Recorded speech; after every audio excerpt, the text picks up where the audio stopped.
नमस्कार, let's talk अनटॉकेबल में आप सभी लोगों का फिर से स्वागत। मित्रों, पिछले बार हमने देखा कि इरेक्टाइल डिस्फंक्शन या इम्पोर्टेंस या नपुंसकता, इनके यानी क्या होता है, इसकी डेफिनेशन क्या है, इसका मतलब क्या है और कितने लोग इस कारण समाज में अपने सेक्स जीवन से या सेक्स के सुख से वंचित रहते हैं। तो उसमें मैंने बोला था, हमेशा बोलता हूँ मैं, कि सेक्स में सिर्फ शरीर ही काम करता है ऐसा नहीं है। सेक्स ये ऐसी अनुभूति है, ये शरीर और मन दोनों अगर सुदृढ़ रहे और दोनों संतुलित रहे तो ये ज़्यादा अच्छी तरह से हो सकता है। यानी सेक्स को हम एक हमारे बहुत फेमस साइंटिस्ट हो चुके हैं जॉन बैंक्रॉफ्ट करके, उन्होंने एक टर्म निकाली थी, psychosomatic circle of sex. Psycho and somatic, psycho means मन, सोमैटिक मीन्स काया। सो मनोकायिक ये सर्कल है कि हमारा सेक्स जो होता है उसमें हमारी मानसिक भावनाएं, मानसिक डर, मानसिक अपेक्षाएं और उसके साथ साथ में हमारे शरीर का कार्य, ये दोनों से जुड़ा हुआ है। यानी हमारे यहाँ हम जब बोलते हैं कि इरेक्टाइल डिस्फंक्शन या इरेक्शन न आना या आया लेकिन वो टिक नहीं पाया, ऐसे में क्या क्या कारण हो सकते हैं, तो उसमें प्रमुख से 3 कारण होते हैं। पहला कारण होता है मानसिक, दूसरा होता है शारीरिक और तीसरा होता है वैवाहिक या रिलेशन। यानी पति पत्नी के अगर रिलेशन ही अच्छे नहीं है, झगड़े हैं दूसरे कोई बात पे, एक दूसरे का गुस्सा आता है, एक दूसरे से नाराज़गी है, तो उसके कारण भी सेक्स में बाधा आ सकती है। लेकिन आज हम मुख्य रूप से बात करने वाले हैं साइकोसोमैटिक सर्कल ऑफ सेक्स, मनोकायिक जिसको बोलते हैं हम गोल या वर्तुल मराठी में बोलते हैं, या सर्कल। तो क्या होता है कि सर्वप्रथम हम ये जानना चाहिए कि हमारे मस्तिष्क में हमारी जो सोच होती है, एटीट्यूड्स रहते हैं, हमारे जो फियर्स रहते हैं, हमारे को डर रहता है बहुत बार। जैसे मैंने बोला कि पुरुषों को डर रहता है कि हमारा सेक्स शादी के बाद अच्छा हो पाएगा कि नहीं है, तो जब जब वो सेक्स करने जाएगा ये डर उसके दिमाग में रह सकता है। कुछ अपेक्षाएं रहती है कि मेरा सेक्स ऐसा होना चाहिए, तो फियर, एक्सपेक्टेशन एंड एटीट्यूड्स, मुझे समझ, डर और अपेक्षा, इन तीनों का भी हमारे मन पे परिणाम होता है, जिसको हम अंग्रेजी में कॉग्निशन बोलते हैं। कि हमारा माइंड समझ लेता है कि क्या होने वाला या क्या हो सकता है। डर है तो माइंड डर जाएगा, एक्सपेक्टेशन से तो बोझ के तले दब जाएगा, या एटीट्यूड, निगेटिव एटीट्यूड है तो भी माइंड एक्साइटमेंट उतनी नहीं आएगी। तो ये अपने कॉग्निटिव लेवल पे यानी समझ की लेवल पे काम करता है। और ये जब काम करता है, जब उत्तेजना आती है या उत्तेजना नहीं भी आती है, जो भी कॉग्निशन अपने माइंड में ले लेते हैं, माइंड अपना उसमें ले लेता है कॉग्निशन, तो उसके कारण हमारे ब्रेन में एक लिम्बिक सिस्टम नाम का भाग होता है, वो भाग में ये सेक्स के सेंटर्स होते हैं। तो जैसे ही किसी लड़की को देखा या मन में सेक्स का विचार आया, कोई पिक्चर देखा, कोई चलचित्र देखा, तो वो पुरुष की भावनाएं उत्तेजित हो जाएंगी, लैंगिक भावनाएं उत्तेजित हो जाएगी। वो उत्तेजित होना हमारे ब्रेन को पहले आइडेंटिफाई होता है, ब्रेन जान लेता है कि ये यौन उत्तेजना ही है। और ये यौन उत्तेजना अगर आई है तो ये जो ब्रेन के सेंटर्स रहते हैं वो अपने स्पाइनल यानी अपनी जो रीढ़ की हड्डी होती है उसमें अलग अलग लेवल पे अलग अलग सेंटर्स होते हैं। तो ये spinal centres and limbic system complex बोलते हैं हम। स्पाइनल सेंटर्स पे लिम्बिक सिस्टम का असर होता है, वहाँ के स्पाइनल सेंटर स्टिमुलेट होते हैं। और ये स्पाइनल सेंटर स्टिमुलेट हो जाने पे एक तो जेनाइटल रिस्पॉन्स या पेरिफेरल अराउजल, जेनाइटल अराउजल यानी लिंग का उत्तेजित होना, पेरिफेरल अराउजल यानी रक्त का प्रवाह बढ़ना, उत्तेजना आना, ये जो है वो पेरिफेरल अराउजल है।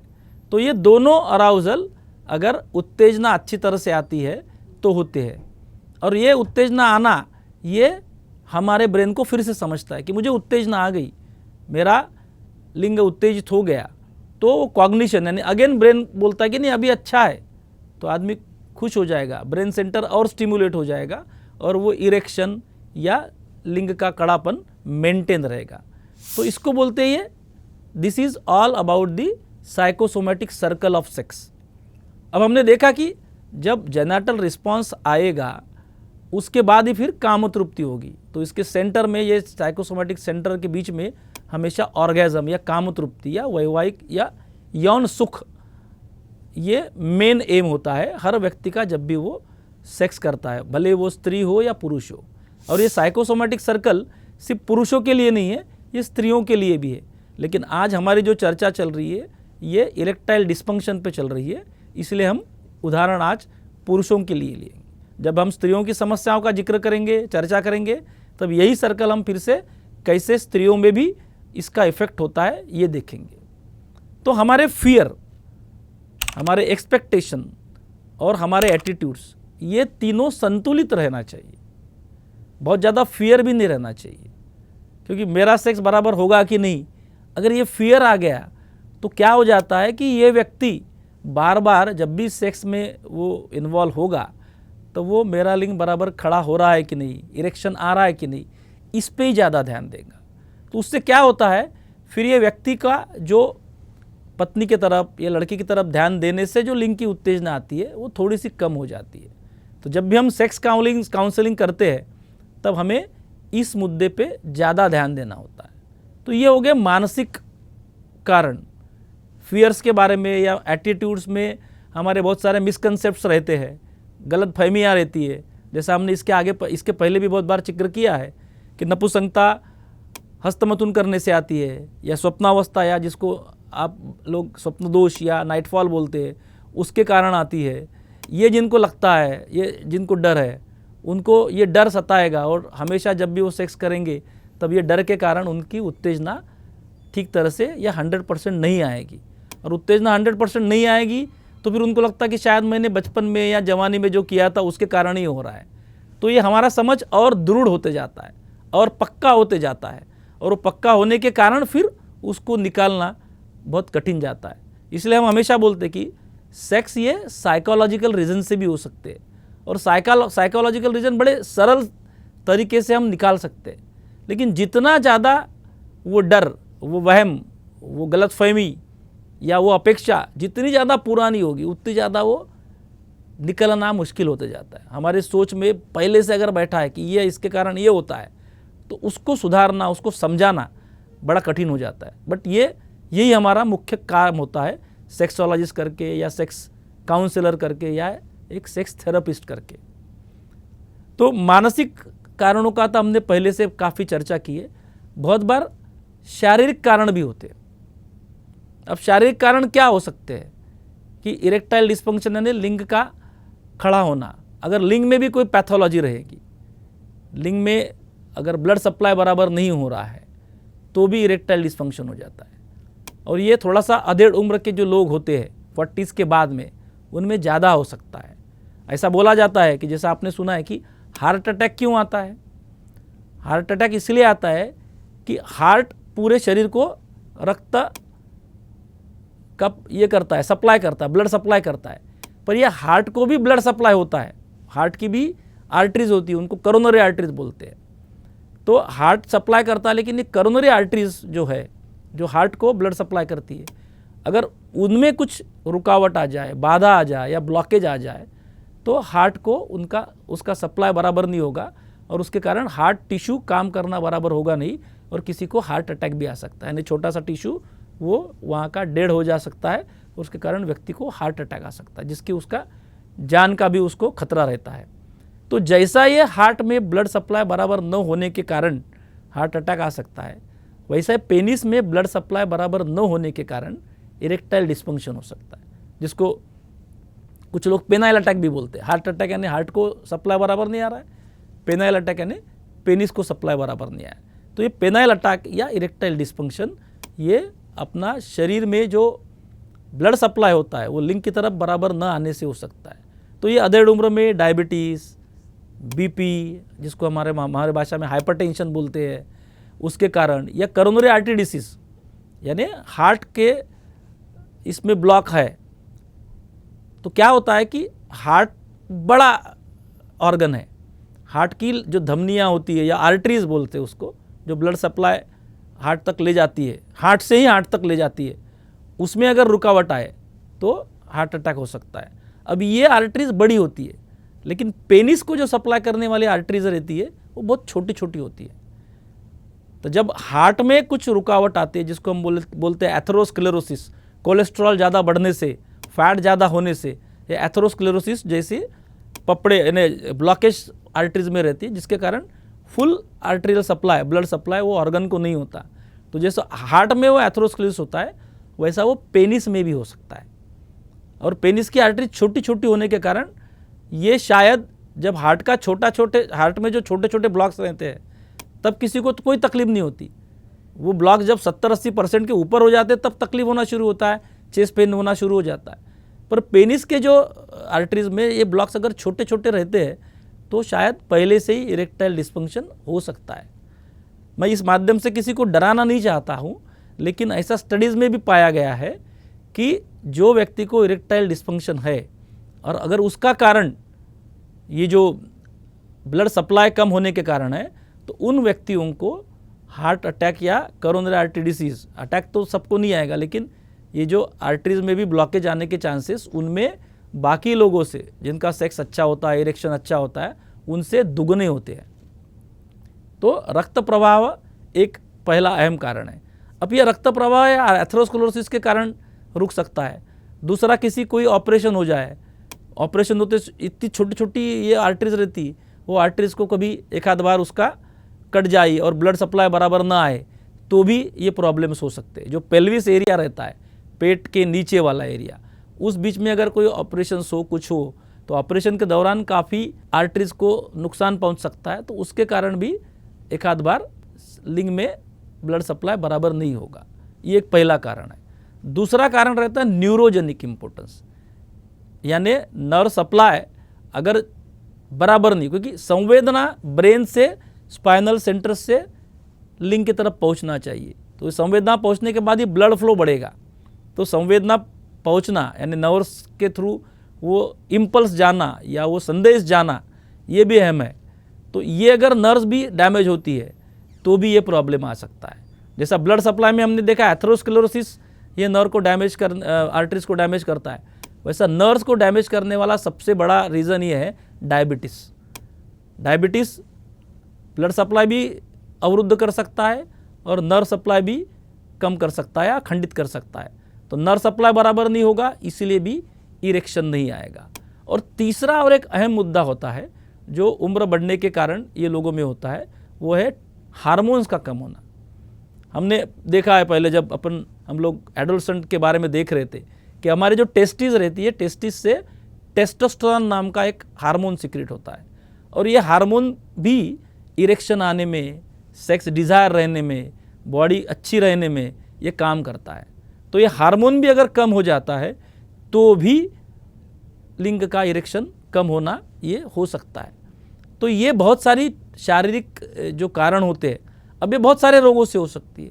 कुछ कभी कभी हार्मोनल डिफिशिएंसी बाकी भी रहती है, जैसे थायराइड डिफिशिएंसी के कारण भी इरेक्टाइल डिस्फंक्शन हो सकता है। थायराइड बढ़ने के कारण जिसको हाइपोथायराइडिज्म बोलते हैं, या थायराइड कम होने के कारण जिसको हाइपरथायराइडिज्म बोलते हैं, इन ग्रंथियों के बराबर काम न करने से भी इरेक्टाइल डिस्फंक्शन हो सकता है। तो हमने देखा कि शारीरिक और मानसिक और इरेक्टाइल डिस्फंक्शन में देखा है हमने कि बिकॉज ऑफ आर्टरीज यानी ब्लड सप्लाई बराबर न होने से, नर्व सप्लाई बराबर न होने से, या हार्मोन, सेक्स हार्मोन कम होने से इरेक्टाइल डिस्फंक्शन हो सकता है। तो ये तीनों को ध्यान में रख के, ये तीनों का डायग्नोसिस करके, और साथ साथ में कौन कौन से मानसिक कारण हैं ये देख के फिर सेक्स प्रॉब्लम्स की ट्रीटमेंट की जाती है, इरेक्टाइल डिस्फंक्शन की ट्रीटमेंट की जाती है। अब ये इरेक्टाइल डिस्फंक्शन में आजकल बहुत सारे मॉलिक्यूल्स बोलते हैं हम हमारे भाषा में आए हुए, बहुत सारे दवाइयाँ आई हुई है, जिसमें सिल्डेनाफिल, टाडालाफिल, वर्डेनाफिल, अवेनाफिल, यूडेनाफिल, ये सब का उपयोग लिंग का इरेक्शन बढ़ाने के लिए हो सकता है। अब उसका क्या है मैकेनिज्म कि एक नाइट्रिक ऑक्साइड नाम का एक पदार्थ होता है, सब्सटेंस होता है, जो यह आर्टरीज में रिलीज होता है, और उसके कारण फिर अपनी ब्लड सप्लाई डायलेट, ब्लड जो आर्टरीज होती है वो डायलेट होती है, और डायलेट होने के कारण ब्लड सप्लाई ज़्यादा होता है। लेकिन एक PDE5 नाम का एक उसमें और एक सब्सटेंस रहता है, वो नाइट्रिक ऑक्साइड को इनहिबिट करता है, तो इसलिए यानी कम करता है, तो फिर इसलिए ब्लड सप्लाई कम होगा। तो ये जो मैंने अभी आपको जो ड्रग्स के नाम गिनाए, इनको बोला जाता है PDE5 इनिबिटर, यानी ये PDE5 जो है उसको इनिबिट करती है। तो PDE5 को इनिबिट किया तो वो नाइट्रिक ऑक्साइड को इनिबिट नहीं करेगा, तो नाइट्रिक ऑक्साइड को अच्छी तरह से बढ़ने देगा, तो ब्लड सप्लाई अच्छी तरह से आएगा। लेकिन इस सब में हम हमेशा हमारे पेशेंट को लगता है कि डॉक्टर ने कुछ तो भी ऐसी दवाई दे देना चाहिए जिससे वो ज़िंदगी भर ठीक रहेगा। पेशेंट आते, डॉक्टर साहब हमको इसका परमानेंट इलाज चाहिए। अब परमानेंट इलाज इस चीज़ का नहीं हो सकता। मैं हमेशा बोलता हूँ कि सेक्स प्रॉब्लम्स सर्दी खांसी जुकाम जैसे है। सर्दी खांसी जुकाम साल में 2 बार हो सकता है, 4 बार भी हो सकता है, और किसी किसी को कभी नहीं होता है। बट हमारी बॉडी जब बोलते हैं लोग कि हमको परमानेंट इलाज चाहिए, तो उनको मेरा कहना रहता है कि क्या हमारी बॉडी परमानेंटली जैसी है वैसी ही रहती है? क्या हमारी मानसिक सोच भी जैसी है वैसी ही रहती है?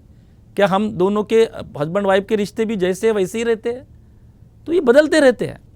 मैं नहीं बोलता खराब होते हैं, लेकिन ये बदलते रहते हैं, और ये बदलते रहने के कारण इसका इफेक्ट सेक्स पे भी आते रहता है।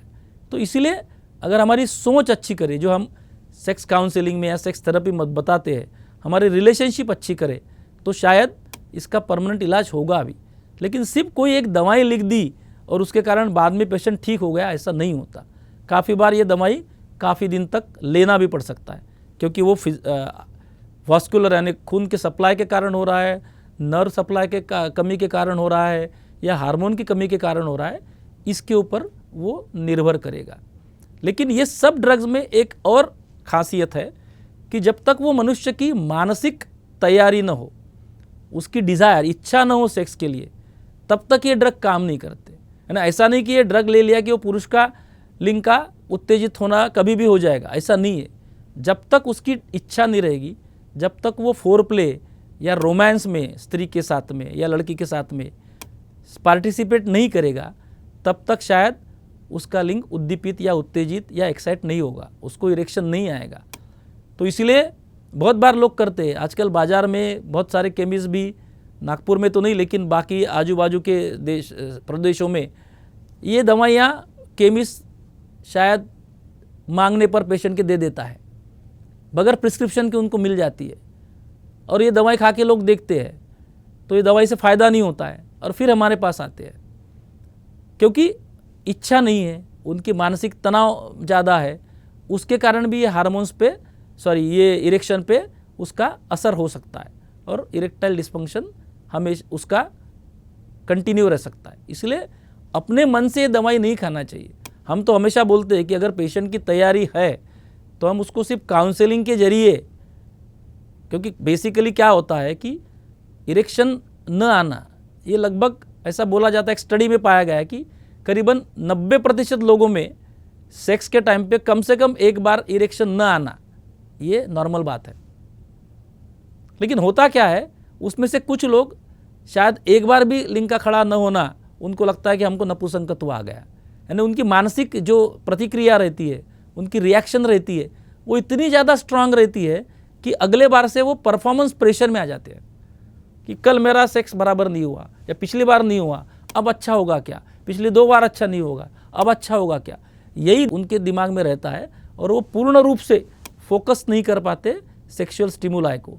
और सेक्सुअल स्टिमुलाई अगर बराबर से नहीं आया तो जैसा हमने बोला कि लिम्बिक सिस्टम, ब्रेन में सेंटर्स बराबर उत्तेजित नहीं होंगे, उनका बराबर रिस्पांस नीचे स्पाइनल सेंटर में नहीं जाएगा, और ब्लड फ्लो और बाकी सब चीज़ें नहीं होगी।